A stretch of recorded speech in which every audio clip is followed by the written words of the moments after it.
मीरपुर नाम के शहर में तेजस अपनी पत्नी नीरू के साथ रहता था। पति पत्नी दोनों ही नौकरी करते थे। एक दिन तेजस गांव अपनी माँ के पास फोन करता है। हेलो, प्रणाम माँ। जीते रहो माँ, तुम दादी बनने वाली हो। हैं? अरे वाह, ठीक है बेटा, मैं कल ही आती हूँ। जब माँ जी शहर पहुंची तो बेटी बहू ने बहुत अच्छे से स्वागत किया। लीजिए माँ जी, चाय। अरे गर्मा गर्म पकोड़े ले आओ माँ के लिए। नीरू रसोई में गई और 2 मिनट में ही पकोड़े ले आई। जी ये लीजिए। बहू जादू से बनाए हैं क्या? अभी तो रसोई में गई थी। यमी।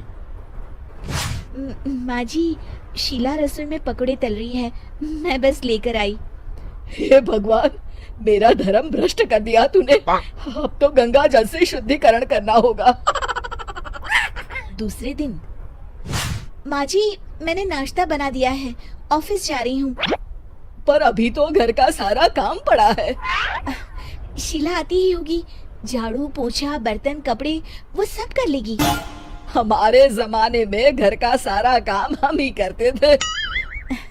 जी माँ जी, आप बहुत होशियार हैं, मैं घर ऑफिस दोनों नहीं संभाल पाती। तो जरूरत क्या है घर से बाहर जाकर चाकरी करने की? वैसे भी घर का काम खुद करने से घर में बरकत आती है, समझी? पर माँ जी। पर वर कुछ नहीं, इस महीने की पगार मिले फिर ऑफिस बंद है। हाँ। रात को नीरू तेजस से कहती है, सुनिए जी, माँ जी बोल रही थी कि मैं नौकरी छोड़ दूं। वैसे ठीक ही तो है, अभी तुम्हें आराम की जरूरत है। फिर भी आराम कहाँ, शीला को छुड़ाने के लिए बोल रही थी। तो अब 24 घंटे में इतना काम तो कर ही सकती हो।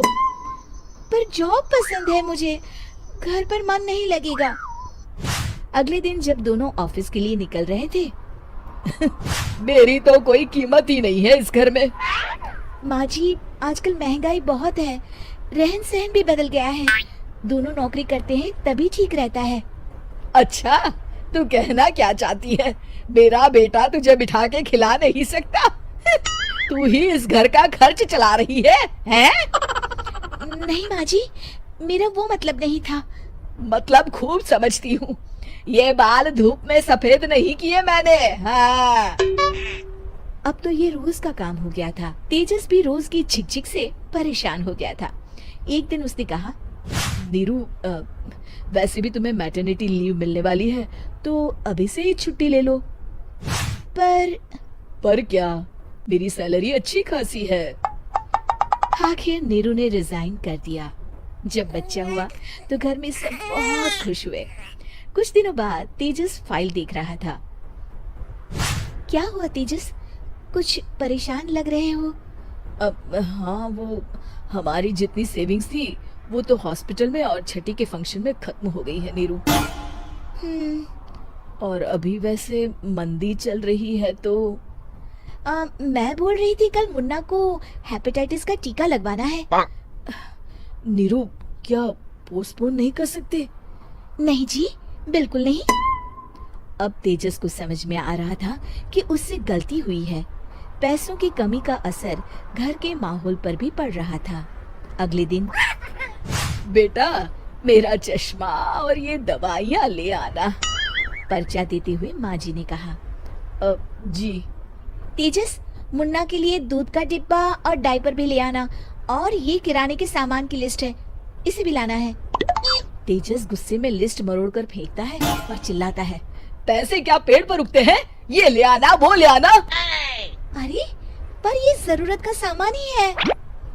वो गुस्से में बिना कुछ कहे ऑफिस चला गया। अरे अरे लंच तो ले जाइए। नीरू दौड़कर डिब्बा पकड़ाती है। एक दिन खाना खाने के बाद, नीरू, अब तो मुन्ना कुछ बड़ा हो गया, तो अब तुम वापस ज्वाइन कर लो ना जॉब। पर इस रिसेशन में जॉब मिलना बहुत मुश्किल है। ट्राई तो करो। फिर मुन्ना? माँ जी है ना, और एक फुल टाइम मेड भी लगा लेंगे। पर माँ जी, उन्हें तो पसंद नहीं। तभी माँ जी वहाँ आ जाती है और प्यार से नीरू के सर पर हाथ फेरते हुए बोलती है, अब मेरी समझ में आ गया बहू, पहले के और अब के समय में अंतर है। तुम काम शुरू करो, मुन्ना की जिम्मेदारी मेरी। मेरी प्यारी माँ जी, ये कहकर नीरू उनके गले लग गई। शिक्षा, परिवर्तन संसार का नियम है, हमें भी समय के साथ चलना चाहिए। उम्मीद है कि आपको हमारी ये कहानी पसंद आई होगी। कृपया हमारे चैनल को सब्सक्राइब करें और सभी अपडेट्स के लिए बेल आइकन जरूर क्लिक करें। और हाँ, वीडियो लाइक और शेयर करना मत भूलिएगा। Bye bye.